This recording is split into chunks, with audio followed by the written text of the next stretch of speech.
Start. सम number 49 से हम start कर रहे हैं। ये ऑनर्स पेपर का सम्स है। हम लोग फटाफट 4-5 ऑनर्स पेपर का सम करते हैं आज, और बाकी 4-5 आपको होमवर्क रहेगा तो ये चैप्टर मोटा मोटी डन हो जाएगा। देखो क्वेश्चन दिया है,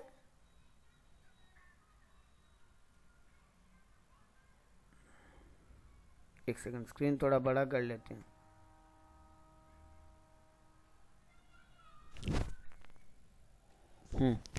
क्वेश्चन दिया, Green limited from its head office at Kolkata invoice goods to their Delhi branch at invoice price. तो एक हेड ऑफिस है कोलकाता में जो दिल्ली ब्रांच पे इनवॉइस कर रहा है, दिल्ली ब्रांच को गुड्स भेज रहा है इनवॉइस प्राइस पे, with instruction to sell at list price. अच्छा, उनको बेचने का भी वो प्राइस बता दे रहा है। यही होता है ये डिपेंडेंट सिस्टम में। The invoice price is 20% less than the list price and the list price is cost plus 100%। अब देखो मजेदार लैंग्वेज कैसे दिया है। आपको यहाँ 3 प्राइसेस के बारे में बात करें, एक सेकंड होल्ड करो, शायद अलीशा ज्वाइन की, कि आपको यहाँ पे 3 प्राइसेस के बारे में बात की है। ग्रीन लिमिटेड हेड ऑफिस है जो कोलकाता का, वो इनवॉइस कर रहा है दिल्ली ब्रांच को गुड्स, और वो इंस्ट्रक्शन दे रहा है कि बेचना लिस्ट प्राइस पे। हम इनवॉइस कर रहे हैं 20% less than the list price, और मेरा लिस्ट प्राइस है कॉस्ट प्लस 100%। मतलब अगर मेरे गुड्स का कॉस्ट 100 रुपीज है तो हम बेचने बोल रहे हैं उसको 200 रुपीज पे, क्योंकि कॉस्ट प्लस 100% मेरा लिस्ट प्राइस है, और लिस्ट प्राइस ही मेरा सेलिंग प्राइस है। 3 प्राइस का बात हो रहा है, cost price, invoice price and list price. तो हम आपको बोल रहे हैं, आप मेरे ब्रांच हो, हम आपका एचओ है, हम आपको बोल रहे हैं मेरे गुड जिसका कॉस्ट 100 रुपीज है उसको आप बेचना लिस्ट प्राइस पे, जो कि कॉस्ट प्लस 100% है, मतलब 200 रुपया में बेचना। और हम आपको इनवॉइस किस दाम पे कर रहे हैं ये आपको नहीं बता रहे, ये आप लोगों को क्वेश्चन में इंस्ट्रक्शन दिया हुआ है, ये ब्रांच को नहीं बता रहे कि इनवॉइस प्राइस है मेरा list price less 20% less than list price, मतलब 200 लेस 20%। तो 200 का 20% कितना होगा? 40 रुपीज। मतलब मेरा इनवॉइस प्राइस है 160, तो मेरा कॉस्ट प्राइस है 100 रुपीज, मेरा लिस्ट प्राइस है 200 रुपीज, और मेरा इनवॉइस प्राइस है 160 रुपीज। ये बात सबको क्लियर है? कोई डाउट है तो बोलो।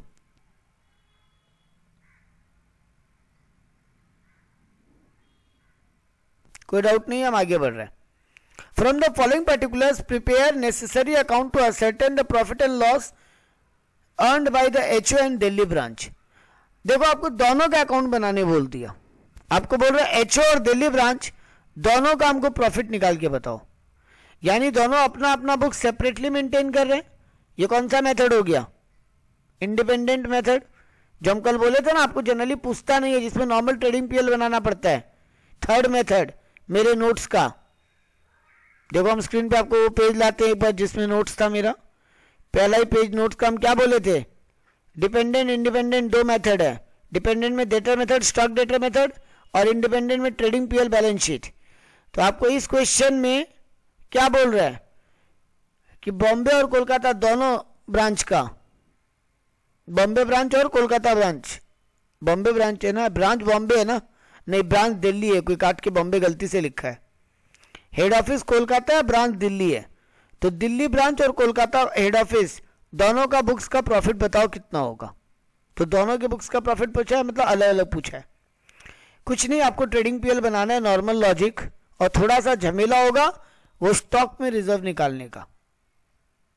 यहाँ पे एक दूसरे का लोडिंग कोई कैंसिल करने का दरकार भी नहीं है, यहाँ पे एक दूसरे में लोडिंग कैंसिल करने का दरकार नहीं है, सिर्फ ओपनिंग स्टॉक और क्लोजिंग स्टॉक का लोडिंग कैंसिल कर लेना, बाद बाकी लोडिंग कैंसिल करने का जरूरत भी नहीं है। सिर्फ ओपनिंग स्टॉक जब आपको इंडिपेंडेंट बुक्स बनाने बोलेगा तब आपको, देखो हम लोग 3 चीज सीखते हैं। पहला मेथड सीखे थे डेटर मेथड, उसमें हर एक आइटम का लोडिंग सेम अकाउंट में एक दूसरे के ऑपोजिट साइड में कैंसिल कर रहे थे।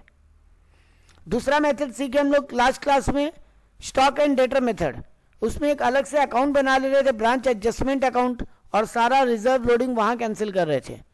और आज तीसरा मेथड का बात कर रहे हैं, इंडिपेंडेंट ब्रांच का सम बनाने का, उसमें लोडिंग या रिजर्व जो भी है वो सिर्फ ओपनिंग स्टॉक और क्लोजिंग स्टॉक में जो रिजर्व है वही कैंसिल होगा, बाकी रिजर्व कैंसिल करने का दरकार नहीं है। क्योंकि दोनों का बुक्स अलग अलग मेंटेन हो रहा है। तो देखो पहले दिया मेरे को दोनों का ओपनिंग स्टॉक 72,000, 57,600। देखो हम नॉर्मली लिख दिया, नॉर्मल ट्रेडिंग अकाउंट बनाया, देखो टू ओपनिंग स्टॉक 72,000, 57,600 लिख दिया। परचेज दिया है, देखो एचओ खाली परचेज कर रहा है 3,60,000 का, तो एचओ में लिख दिया to purchases 3,60,000। Goods receive from head office at invoice price, हम बोले थे ना हेड ऑफिस से गुड्स आईपी पे मिलेगा, तो 1,72,800 रुपया। ये लोग क्या लिखा है, 1,80,000। एक मिनट रुको,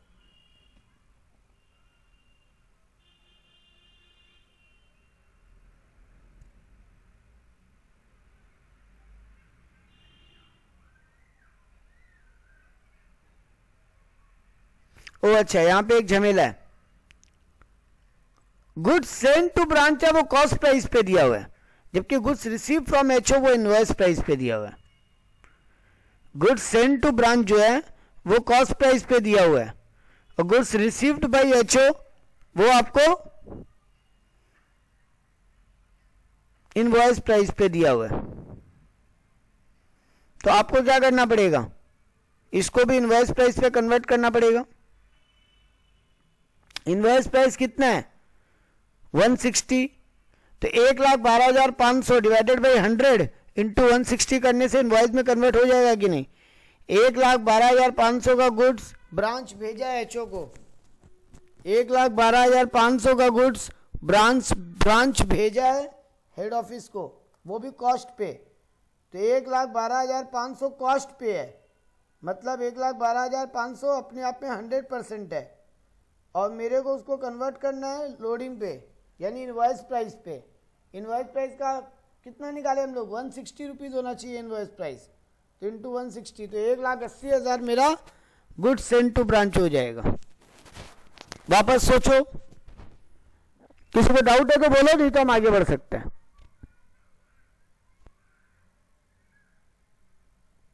डाउट है तो बोलो, टाइप मत करना भाई, हम देख नहीं पाएंगे। मयंक क्लियर है, जयदीप क्लियर है, रिया प्रिया। 1,12,500 का गुड्स ब्रांच को भेजा है एचओ एट कॉस्ट प्राइस, लेकिन आपको तो सारा फिगर इनवॉइस प्राइस पे दिखाना है, तो आपको कॉस्ट प्राइस दिया 1,12,500, आप उसको इनवॉइस प्राइस में कन्वर्ट कर लिए। आपको कॉस्ट प्राइस दिया 1,12,500, उसको इनवॉइस प्राइस में कन्वर्ट करना है। कॉस्ट प्राइस कितना है मेरा, कॉस्ट प्राइस 100, सेलिंग प्राइस 200 और इनवॉइस प्राइस 160 जो हम लोग निकाले थे शुरुआत में ही। देखो नीचे वर्किंग में निकाला भी है, लेट कॉस्ट प्राइस भी 100, लिस्ट प्राइस क्या होगा कॉस्ट प्लस 100 मतलब 200, और इनवॉइस प्राइस क्या होगा 20% लेस देन लिस्ट प्राइस, तो लिस्ट प्राइस का 20% माइनस किया मतलब 40 रुपीज़ माइनस किया तो 160 रुपीज़। तो ये 1,12,500 का हम इनवॉइस में कन्वर्ट करेंगे, तो 1,12,500 डिवाइडेड बाई 100 इंटू 160, यानी 1,80,000 का इनवॉइस प्राइस पे हेड ऑफिस ब्रांच को सामान भेजा है। हेड ऑफिस के लिए ये सेल माना जाएगा, ब्रांच के लिए परचेज जैसा होगा। तो देखो हेड ऑफिस के क्रेडिट साइड में लिखा है by goods send to branch 1,80,000 head office के अंदर में क्रेडिट साइड में, और to goods send to branch Bombay branch के अंडर में 1,80,000, to goods send to branch 1,80,000 debit side में। लेकिन सर हेड ऑफिस के से भेजा हुआ 1,80,000 मिला ब्रांच को 1,72,800 यहां पे लिखा है, ये क्या चक्कर है, कोई बोल सकता है, ट्राई करो। यहां बोल रहे हैं हेड ऑफिस 1,80,000 का सामान भेजा है, लेकिन वहां एचओ ब्रांच बता रहा है कि उसको इनवॉइस प्राइस पे गुड्स मिला 1,72,800 का। सर लॉस हुआ है, लॉस हम लोग एज्यूम कर सकते थे, बात तो सही है तुम्हारा, लेकिन ये लोग एक और चीज एज्यूम किया जो कि बहुत करेक्ट एजम्पशन है। ये गुड्स इन ट्रांजिट है, माल अभी भी रास्ते में, जरूरी थोड़ी ना पूरा माल एक बार में पहुंच गया हो, तो ये इसको तुम गुड्स इन ट्रांजिट में तुम लॉस मान सकते थे जो तुम्हारा गलती नहीं होता वो, क्योंकि हम लोग अब तक यही सीखे हैं कि माल शॉर्टेज है वो लॉस हो जाता है। बट ये लोग एक चीज और किया है, तुम वो भी कर सकते हो। देखो ये लोग क्या किया है, ये लोग लिखा है लास्ट में, देखो 7 नंबर वर्किंग में इनवॉइस प्राइस गुड्स सेंट 1,80,000, देखो कन्वर्ट किया 1,12,500 divided by 100 into 160, 1,80,000. Invoice pass goods received by branch 1,72,800. Remaining goods in transit 7,200. तो देखो बॉम्बे ब्रांच के अंडर में क्रेडिट साइड में बाई गुड्स इन ट्रांजिट बोल के 7,200 लिख दिया. क्लियर है ये कंसेप्ट सबको? तो ओपनिंग स्टॉक दिखा दिए ब्रांच और एचओ का, परचेज दिखा दिए ब्रांच और एचओ का. ब्रांच का ही परचेज, एचओ का तो परचेज है ही नहीं. एचओ जो ब्रांच को सामान भेजा वो भी सेपरेटली दिखा दिए. 1,80,000, 1,80,000. ब्रांच की नजर में ये सेल है. अब ब्रांच की नजर में परचेज है तो देखो डेबिट साइड में लिखे है ब्रांच के बुक्स के अंडर में, और एचओ की नजर में एक टाइप का सेल है तो एचओ के लिए क्रेडिट साइड में लिख दिए. बाकी देखो ब्रांच में बाई गुड्स इन ट्रांजिट हो गया तो 1,80,000 मैच हो गया. तुम लोग यहाँ पे बाई एबनॉर्मल लॉस भी लिख सकते थे, कोई दिक्कत नहीं होता. अभी मेरे को प्रॉब्लम है कि क्लोजिंग स्टॉक नहीं दिया. क्लोजिंग स्टॉक नहीं दिया मेरे को दोनों ब्रांच का और एचओ का. एक सेकंड होल्ड करो, गेट क्लोज करके. हाँ तो बोलो क्लोजिंग स्टॉक कैसे निकालोगे?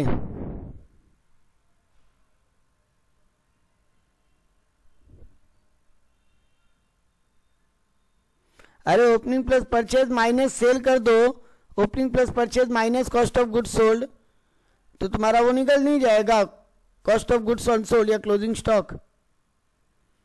तुमको देखो दोनों का क्लोजिंग स्टॉक नहीं दिया एचओ और ब्रांच का, तो वो कैलकुलेट कर लो. देखो यहाँ पे एक वर्किंग में कैलकुलेट किया है. Opening stock plus purchase less cost of goods sold less goods transfer to branch, बच गया जो वो हेड ऑफिस का क्लोजिंग स्टॉक. हेड ऑफिस का ओपनिंग स्टॉक कितना है? 72,000. हेड ऑफिस परचेज कितना है? क्या 3,60,000 का. Head office cost of goods sold कितना माल ट्रांसफर किया, तो 3 लाख डिवाइडेड 3 लाख सॉरी कहां गया, कितना का गुड्स ट्रांसफर किया? 3,06,000 का सेल किया एचओ सेल किया. एचओ का सेल्स दिया हुआ है, एचओ और ब्रांच दोनों का सेल दिया हुआ है. देखो एचओ और ब्रांच दोनों का सेल दिया हुआ है तो दोनों का सेल लिख दिए. अब इस सेल में प्रॉफिट हटा दो तो कॉस्ट ऑफ गुड्स सोल्ड आ जाएगा. तो 3,06,000 सेलिंग प्राइस क्या है? 200%. 100% कॉस्ट प्लस 200% सेलिंग प्राइस, तो 3,06,000 डिवाइडेड बाई 200 इंटू 100 1,53,000 आ गया. और cost of goods send to branch तो दिया वही 1,12,500, वो भी माइनस किए, तो हेड ऑफिस के पास 1,66,500 का क्लोजिंग स्टॉक बच गया. वैसे ब्रांच का भी निकाल लो. ब्रांच का ओपनिंग स्टॉक है 57,600. ब्रांच गुड्स रिसीव किया 1,72,800 का. ब्रांच सेल किया है 1,44,000. ये अपने आप में 200 है तो 160 पे निकाल दिए. इनवॉइस प्राइस पे है ब्रांच का स्टॉक तो 1,15,200 माइनस किए तो invoice price of goods sold आ गया 1,15,200. तो 1,15,200 क्लोजिंग स्टॉक बॉम्बे ब्रांच का और 1,66,500 क्लोजिंग स्टॉक एचओ का. किसी को कोई डाउट कोई प्रॉब्लम तो वापस बोल सकते हो.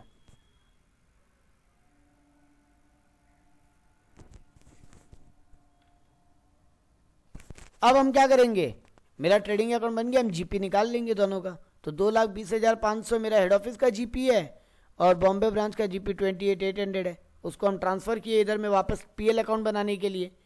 पीएल में मेरे को खर्चा दे के रखा है क्वेश्चन में ये लोग. सैलरी बता रहा है, रेंट बता रहा है, तो सैलरी और रेंट अब माइनस की. देखो सैलरी लिखे, सैलरी लग रहा है 20,000 ब्रांच में 20,000 एचओ में, 12,400 ब्रांच में.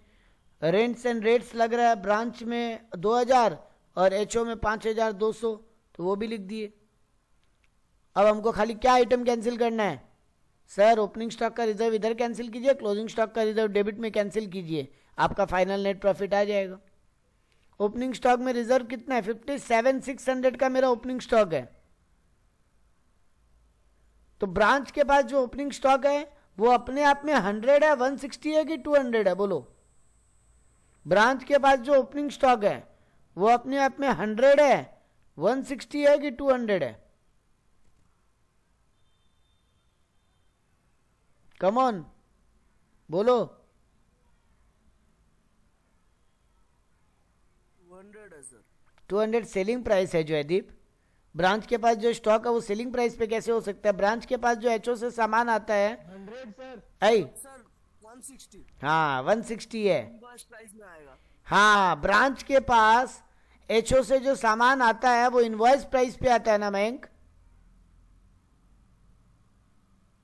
मयंक तुम 100 बोले थे। हाँ सर गलती है। हाँ समझ में आया गलती कहाँ हुआ? गलती हो जाए वो दिक्कत नहीं है, कहाँ गलती है समझ में आ रहा है? हाँ सर। चलो ठीक है। तो यहाँ पर हमको 57,600 डिवाइडेड बाई 160 इंटू 60 कर ले तो मेरे को मेरा लोडिंग पता चल जाएगा। 57,600 डिवाइडेड बाई 160 इंटू 60 करने से मेरे को मेरा लोडिंग पता चल जाएगा। तो ओपनिंग स्टॉक में लोडिंग है 21,600 का, वो हम लिख दिए पीएल का क्रेडिट में, एचओ का बुक्स में, एचओ का बुक्स में, क्योंकि ये लोडिंग एचओ अपने पॉकेट में कमा के बैठा है, ब्रांच नहीं कमा रही है लोडिंग, ये लोडिंग एचओ कमाई करके बैठा है, तो कैंसिल किए। वैसे ही क्लोजिंग स्टॉक जो है ब्रांच के पास 1,15,200 उसमें भी लोडिंग होगा। क्लोजिंग स्टॉक है जो ब्रांच के पास उसमें भी लोडिंग होगा, तो 1,15,200 का भी लोडिंग कैंसिल करो। 1,15,200 डिवाइडेड बाई 160 इंटू 60 43,200 आएगा। और जो स्टॉक इन ट्रांजिट है उसमें भी लोडिंग होगा, तो वो भी तो क्लोजिंग स्टॉक ही है ब्रांच का, उसको भी कैंसिल करो। स्टॉक इन ट्रांजिट का भी लोडिंग 7,200 डिवाइडेड बाई 160 इंटू 60।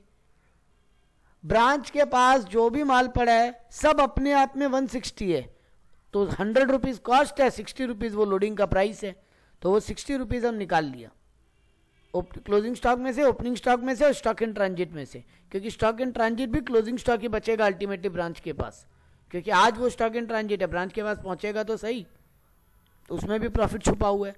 तो तीनों स्टॉक का प्रॉफिट हम हटा दिए, तो अल्टीमेटली मेरा पीएल में बैलेंस बचा, हेड ऑफिस का प्रॉफिट बच रहा है 1,71,000, ब्रांच का प्रॉफिट बच रहा है 14,400।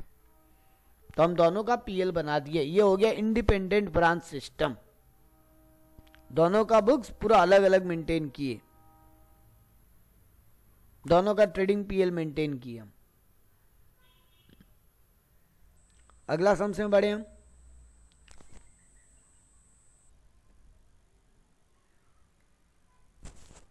ये आपको सेकंड मेथड बोला है, स्टॉक डेटर मेथड बोला है। ये सब ईयर पेपर का सम्स है गाइज, ये 7 से 8 सम जो भी है सब ईयर पेपर का है। तो dark limited with his head office eight Delhi invoice goods with branch at Jaipur. एक डार्क लिमिटेड बोल के कंपनी है जिसका हेड ऑफिस दिल्ली में है, ब्रांच जयपुर में है। कैसे सामान बेचता है?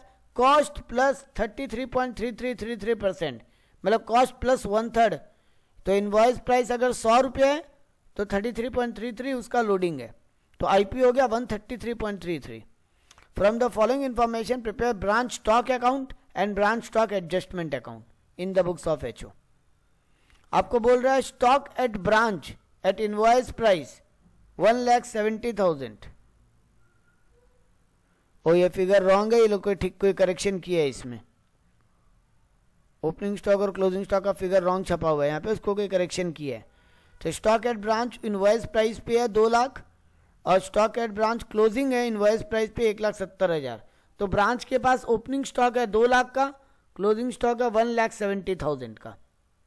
Goods received by branch at cost price during the year, branch goods receive किया 8,25,000 पे, हमको उसको इनवॉइस पे कन्वर्ट करके लिखना पड़ेगा जब गुड्स सेंड टू ब्रांच लिखेंगे। तो वेट करो, सॉल्यूशन पे जाएंगे तब देखेंगे उसको।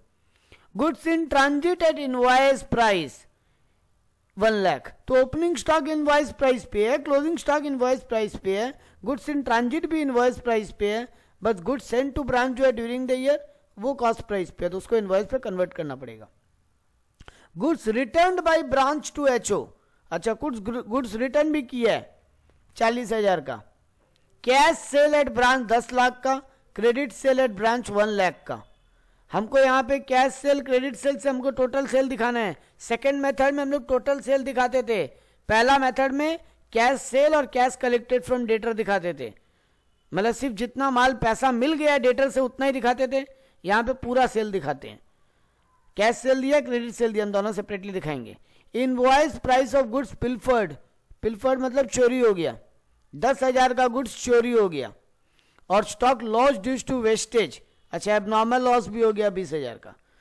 तो पूरा कहानी ये है कि ओपनिंग स्टॉक दिया हुआ है, क्लोजिंग स्टॉक दिया हुआ है, गुड्स इस साल कितना कॉस्ट पे रिसीव हुआ, कॉस्ट पे वो दिया हुआ है, goods return by branch to HO दिया हुआ है, गुड्स इन ट्रांजिट दिया हुआ है, कैश सेल क्रेडिट सेल दिया हुआ है, गुड्स कितना चोरी हो गया वो बताया हुआ है, और गुड्स कितना वेस्टेज हो गया वो भी बताया हुआ है। आपको बोला है ब्रांच स्टॉक अकाउंट और ब्रांच स्टॉक एडजस्टमेंट अकाउंट बना के दिखाइए। तो देखो पहले टू बैलेंस बीडी लिखा है स्टॉक का 2 लाख रुपया, वो लिख दिए। क्लोजिंग स्टॉक 1,70,000 दिया, वो बाई बैलेंस सीडी में लिख दिए। Goods send to branch 8,25,000 cost price पे है, हमको क्या करना होगा, इसको इनवॉइस प्राइस पे कन्वर्ट करना होगा।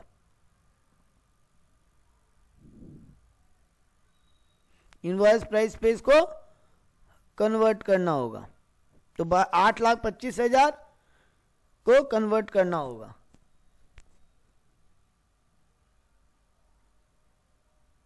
कैसे कन्वर्ट करेंगे, वही लोडिंग ऐड कर देंगे 1/3 33.3333%, तो 8,25,000 हो जाएगा, 33.33% निकाल के ऐड कर देंगे, और इन रास्ता में इन ट्रांजिट भी 1 लाख उसको भी ऐड कर देंगे, तो कुल मिला के 12 लाख का गुड्स ब्रांच भेजा, एचओ भेजा ब्रांच को। कैलकुलेट करके देख लो भले, 8,25,000 इंटू 33.333333% मतलब 2,75,000, तो 8,25,000 प्लस 2,75,000 प्लस 1 लाख का सामान रास्ता में भी है, तो वो भी तो ब्रांच हेडो भेजा है ब्रांच को, तो 12 लाख का टोटल ब्रांच को एचओ माल भेजा है। तो देखो to goods send to branch, debit side में 12 लाख लिख दिए। अभी इधर आओ, by goods send to branch, return जो हुआ 40,000 का वो रिटर्न में लिख दिए। बाई बैंक में कैश सेल और बाई ब्रांच डेटर में उधार, बाई बैंक बोल के कैश सेल लिख दिए और उधार में जो माल बेचा उसको ब्रांच डेटर बोल के लिख दिए। 11 लाख का टोटल सेल बुक कर दिए। गुड्स पिल्फर्ड हो गया 10,000 का, वो लिख दिए। शॉर्टेज या वेस्टेज हो गया 20,000 का, वो लिख दिए। अभी भी गुड्स इन ट्रांजिट है 1 लाख का, वो लिख दिए। और क्लोजिंग स्टॉक 1,70,000 का। जयदीप माइक ऑन करना। यहां पर भी मेरा अकाउंट मैच नहीं हो रहा है जयदीप, लेकिन बैलेंस डेबिट साइड में बच रहा है, तो अभी क्या करें, हम उसको क्या माने, सरप्लस हो गया। हाँ याद है हम लोग कल बात किए थे कि अगर डेबिट साइड में बैलेंस बच रहा है तो सरप्लस, और क्रेडिट साइड में बैलेंस बच रहा है तो शॉर्टेज। शॉर्टेज बेचारा लोग खुद ही दे दिया क्वेश्चन में, वेस्टेज फेस्टेज तो खुद ही दे दिया। तो अब तुम्हारा क्रेडिट में बैलेंस बचना भी था इस क्वेश्चन में। तो 40,000 का बैलेंस देखो क्रेडिट में बचा है, उसको ब्रांच एडजस्टमेंट बोल के लिख दिए। और ये 40,000 अब मेरा ट्रांसफर हो जाएगा ब्रांच एडजस्टमेंट अकाउंट में। तो अब देखो ब्रांच एडजस्टमेंट अकाउंट में क्या क्या जाएगा सर, ओपनिंग स्टॉक का रिजर्व, तो 2 lakh divided by 133.33 into 33.33, opening stock का रिजर्व निकल जाएगा। 2 lakh divided by 133.33 sorry, 2 lakh divided by 133.33333 into 33.33333, यह आएगा 50,000। तो बाई स्टॉक रिजर्व लिखिए ओपनिंग स्टॉक का ब्रांच स्टॉक एडजस्टमेंट अकाउंट में, क्रेडिट साइड में 50,000। 12 लाख में हमको पता ही है 3 लाख का लोडिंग है, 12 लाख में हमको पता ही है 3 लाख का लोडिंग है। निकालना चाहो तो निकाल सकते हो। 12 lakh divided by 133.33 multiply by 33.33, 3 lakh का आएगा। तो goods send to branch 3 lakh लिख दिए लोडिंग उसका। और ये 40,000 से सरप्लस बचा था, ये भी पीएल एडजस्टमेंट का क्रेडिट में भेज दिए। कल याद करो, कल लॉस बचा था तो वो लॉस ट्रांसफर कर दिए थे हम पीएल का डेबिट में, ब्रांच स्टॉक एडजस्टमेंट का डेबिट में। आज सरप्लस बचा है तो उसको सेंड कर दिए ब्रांच स्टॉक एडजस्टमेंट का क्रेडिट में। तो ब्रांच स्टॉक एडजस्टमेंट का क्रेडिट में हम लिख दिए 40,000। अभी इधर डेबिट में क्या क्या आएगा,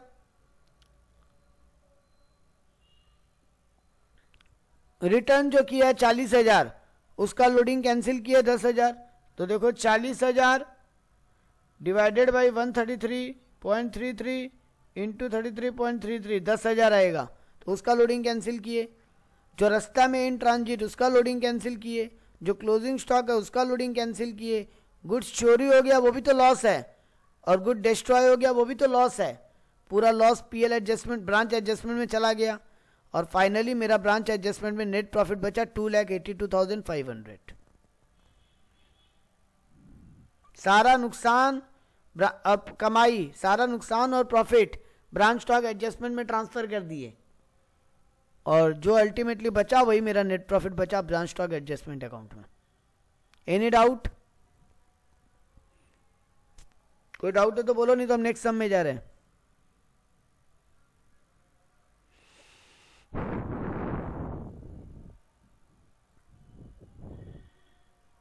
देखो सारा कैलकुलेशन करके दिखाया हुआ है कैसे किसका लोडिंग निकला है, ठीक से देखोगे तो सबका लोडिंग का फिगर निकाल के दिखाया है, तो आप देख सकते हो घर पे।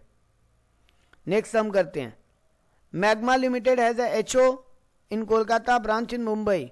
Goods are invoiced to branch at cost plus 25% which is the selling price also. अच्छा, यही सेलिंग प्राइस है, कॉस्ट प्लस 25% मेरा इनवॉइस प्राइस भी है और वही मेरा सेलिंग प्राइस भी है।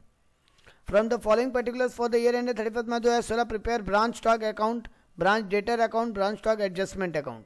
आपको तीनों अकाउंट बनाने बोला है, branch stock account, branch stock adjustment account and branch debtor account.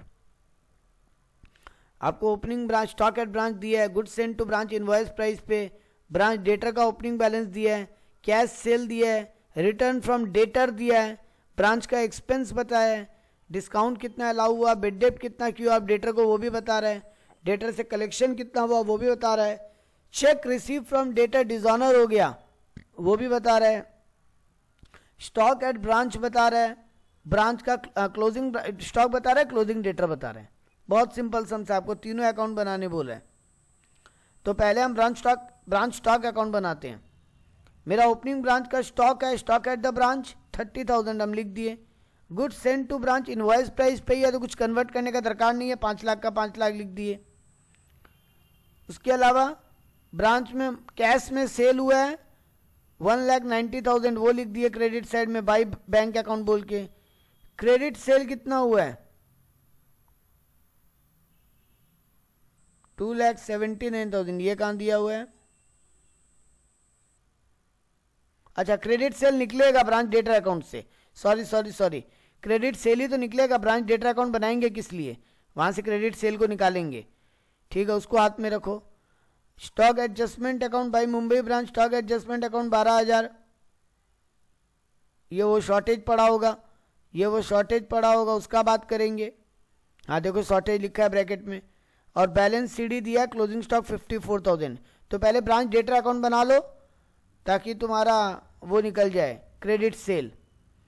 तो ओपनिंग डेटर कितना दिया है ब्रांच का 20,000, तो हम लिख दिया to balance BD 20,000। Cheque dishonour हुआ है 5,500 का, तो डेटर बढ़ेगा, चेक डिजॉनर हुआ मतलब हम डेटर से फिर से पैसा पाने लग गए, तो मेरा डेटर बढ़ेगा, तो वो 5,500 लिख दिए। मुंबई ब्रांच का क्रेडिट सेल तो यहाँ से निकलेगा, अभी रुक जाओ। कितना डेटर से कलेक्शन हुआ 2,60,000, तो बाई बैंक लिख दिए 2,60,000। कितना बेड डेप्ट हुआ डेटर का 2,000, कितना डिस्काउंट दिया डेटर को 1,000, तो वो भी लिख दिए। और डेटर कितना का गुड्स रिटर्न किया 5,000 का, तो वो भी लिख दिए। और वो 5,000 ब्रांच स्टॉक के डेबिट में भी लिख दिए, क्योंकि माल रिटर्न आया तो स्टॉक बढ़ गया मेरा। तो 5,000 डेटर रिटर्न किया, उससे मेरा डेटर कम हो गया, तो डेटर अकाउंट के क्रेडिट में लिखे, और मेरा स्टॉक बढ़ गया इसलिए स्टॉक अकाउंट के डेबिट में लिखे। और बाई बैलेंस क्लोजिंग बैलेंस भी दिया है डेटर का 36,500, वो भी लिख दिए। तो अल्टीमेटली 2,79,000 मेरा ब्रांच डेटर से क्रेडिट सेल निकल गया। डेटर अकाउंट में सारा आइटम पता था, ओपनिंग स्टॉक, चेक डिजॉनर, कितना कैश कलेक्शन हुआ, कितना डिस्काउंट दिए, कितना बेड डेप्ट हुआ, कितना वो माल रिटर्न कर दिया, कितना उसका क्लोजिंग बैलेंस है। तो अल्टीमेटली मेरा ब्रांच डेटर अकाउंट से क्लोजिंग स्टॉक क्रेडिट सेल निकल जाएगा। तो वो क्रेडिट सेल हम निकाल के लिख दिए वहाँ पे स्टॉक अकाउंट के क्रेडिट में। कैश सेल दिया हुआ 1,90,000, क्रेडिट सेल हम निकाल के लिख दिए। तो मेरा स्टॉक अकाउंट में जो बैलेंस बचेगा वो मेरा शॉर्टेज होगा। डेबिट साइड में बैलेंस बचता तो सरप्लस होता, यहाँ क्रेडिट में बैलेंस बचा है तो शॉर्टेज निकल गया। अब हम बना दिए stock account adjustment account, stock adjustment account में देखो ओपनिंग स्टॉक में जो रिजर्व है वो लिखे। ओपनिंग स्टॉक कितना है मेरा 30,000 और रिजर्व है 25%, तो 30,000 डिवाइडेड बाई 125 इंटू 25, ₹6,000 का मेरा ओपनिंग स्टॉक में लोडिंग होगा, तो देखो 6,000 रुपये लिख दिए ब्रांच स्टॉक अकाउंट के क्रेडिट साइड में। इस साल माल भेजे 5 लाख का, तो 5 lakh divided by 125 into 25, 1 lakh का इस बार जो सामान भेजे उसमें लोडिंग है, तो देखो 1 लाख रुपया लिख दिया by goods send to branch बोल के। इसके अलावा मुंबई ब्रांच में एक्सपेंसेस कितना हुआ, branch expenses paid 52,000, discount allowed 1,000, bad डेप्ट 2,000, तो 55,000 का टोटल मुंबई ब्रांच के कारण खर्चा लगा है। ब्रांच का खर्चा हुआ है 52,000, ब्रांच में डिस्काउंट भी दिया गया डेटर को, तो वो भी खर्चा है मेरे लिए, तो और ब्रांच में बेड डेप्ट हुआ है वो भी मेरे लिए खर्चा है एज हेड ऑफिस, तो टोटल 55,000 का खर्चा हुआ है, तो 55,000 हम खर्चा में लिख दिए। स्टॉक का शॉर्टेज हुआ था 12,000, अकाउंट बनाए थे तो निकला था स्टॉक अकाउंट में 12,000 शॉर्टेज, वो भी लिख दिए। क्लोजिंग स्टॉक में रिजर्व कितना होगा, क्लोजिंग स्टॉक कितना है 54,000, तो 54,000 डिवाइडेड बाई 125 इंटू 25, 10,800 का क्लोजिंग स्टॉक में लोडिंग या रिजर्व है, तो देखो वो 10,800 बाई स्टॉक 2 स्टॉक रिजर्व बोल के लिख दिया डेबिट साइड में, और मेरा जनरल पीएल निकल गया 28,200। कोई डाउट, कोई क्वेरी नहीं है? तो अब इसके बाद 1 सम, 2 सम, 3, 4, 5, 6, 7 सम्स और है, सेम डिट्टो है सातों सम, सब जो हम लोग आज सीखे हैं उसी का रेसिप्रोकल है सबका सब। तो आप लोग घर पे ट्राई करोगे इन 7 सम्स को। नेक्स्ट सैटरडे से पहले आप हमको फ्राइडे इवनिंग को बताओगे कि आपको यहाँ पे सम्स में अगर ज़्यादा डाउट्स है तो नेक्स्ट सैटरडे का क्लास हम डाउट क्लियरिंग रखेगा, और अगर आपको लगता है कि नहीं डाउट नहीं है, ठीक बन गया सातों सम, तो हम नया चैप्टर स्टार्ट कर सकते हैं। तो आप लोगों को हमको फ्राइडे तक बताना पड़ेगा कि आप लोग यहीं तक सम